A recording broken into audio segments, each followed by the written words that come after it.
Long before European ships appeared on the horizon, the vast and beautiful Great Lakes region was home to the Anishinaabe peoples. These were the Ojibwe, Odawa, and Potawatomi, together known as the Three Fires Confederacy, a powerful alliance that shaped the region for centuries. The Anishinaabe lived as stewards of the land, drawing wisdom from the forests, lakes, and rivers, and living in deep harmony with the rhythms of nature. The Ojibwe were renowned for their skills as hunters and fishers, expertly navigating the waterways and forests to provide for their communities. The Odawa, meanwhile, became expert traders, connecting distant villages and tribes through a vast network of trade routes that spanned the Great Lakes. The Potawatomi were known for their agricultural expertise, cultivating corn, beans, and squash, the Three Sisters, and tending to the land with care. Life followed the changing seasons, with families gathering in summer villages along the lake shores to fish, trade, and celebrate together. In the colder months, they moved inland to winter hunting camps, where they relied on their knowledge of the land to survive and thrive. Their world was woven with stories, songs, and ceremonies, each one reflecting a deep spiritual connection to the land and to each other. The Anishinaabe believed that spirits inhabited every part of the natural world: trees, water, animals, and even the wind. Every hunt and harvest was more than survival. It was a celebration of the earth's generosity, marked by gratitude and ceremony. This worldview fostered a profound respect for nature, and traditions were carefully passed down through generations, ensuring the wisdom of the elders lived on.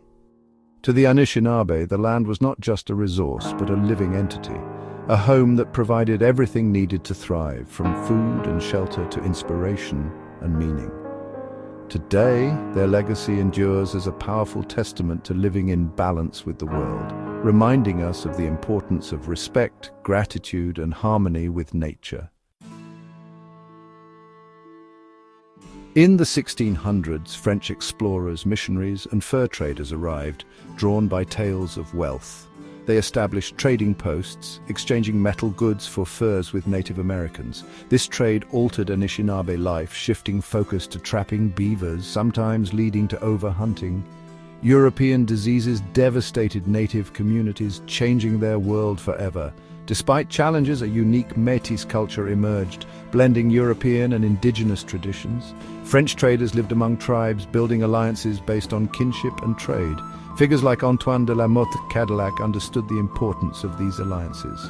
For a time, two cultures coexisted, shaping the land that would become Michigan.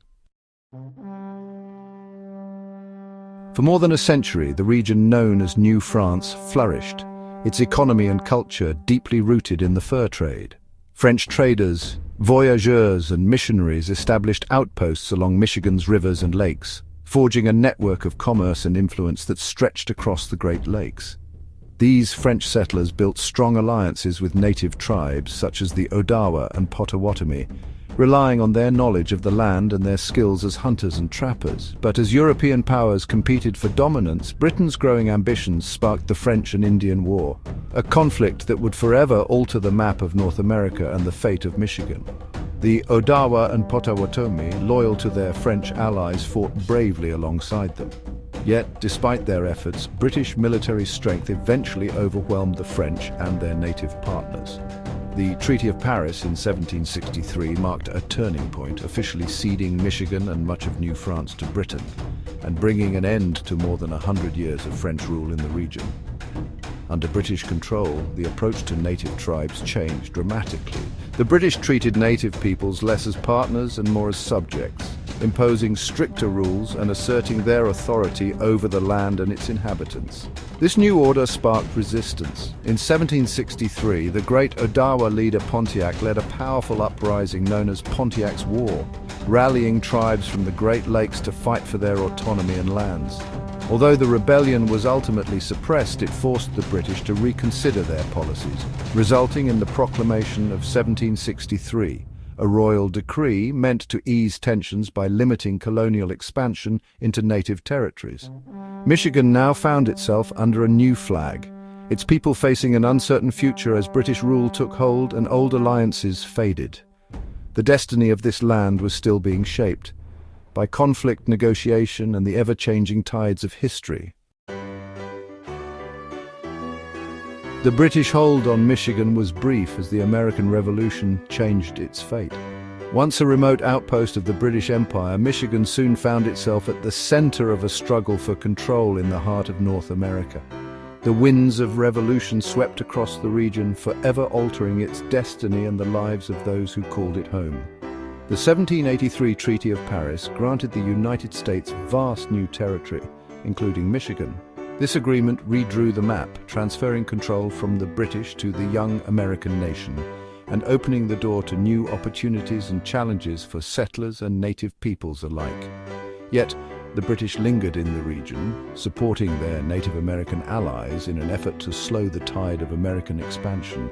These alliances shaped the frontier, fueling tensions and conflict as competing interests vied for dominance in the Great Lakes area. Conflict persisted for years with skirmishes and uncertainty, until Jay's Treaty in 1796 finally secured American control over Michigan. The transfer of power marked a turning point as the United States began to establish its presence and authority in the region.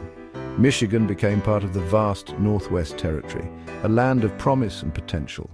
In 1805, it was designated a separate territory, setting the stage for the development of its own government and identity. The War of 1812 brought new turmoil as Detroit was captured by the British, but after fierce battles and shifting fortunes, the city and region were ultimately secured for America, solidifying Michigan's place in the growing nation. The opening of the Erie Canal in 1825 transformed Michigan's future. The canal made travel and trade easier, spurring a wave of settlement and economic growth as people from the east flocked to the frontier in search of new beginnings.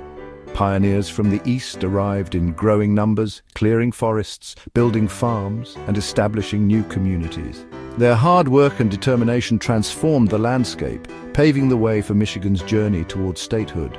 Michigan was on the path to becoming a state, shaped by its frontier spirit and the resilience of those who dared to build a new life on the edge of the American wilderness. Michigan became the 26th state in 1837, focusing on infrastructure and growth. Its natural resources fueled economic expansion, making it a lumbering giant. The late 19th century saw the rise of the automobile in Detroit. Innovators like Henry Ford revolutionized manufacturing with the Model T. The moving assembly line made cars affordable, transforming society. Detroit became the Motor City, a symbol of industrial might. The Big Three, Ford, GM, and Chrysler, dominated the automotive world. The automobile reshaped America, creating suburbs and a new way of life. Michigan's industrial legacy was cemented, driving the 20th century. The 20th century was a roller coaster for Michigan, tied to the auto industry. It was the arsenal of democracy in World War II, but faced decline post-war. Michigan's resilience led to adaptation and diversification. Surrounded by Great Lakes, it boasts the most freshwater coastline in the continental US. The lakes are vital for recreation, tourism, and commerce. Michigan's spirit of innovation continues with electric vehicles and advanced manufacturing. Cities like Ann Arbor and Grand Rapids are hubs of research and culture. Michigan honors its past while looking to the future, driven by hard work and community. Its journey is a testament to resilience, as enduring as the Great Lakes.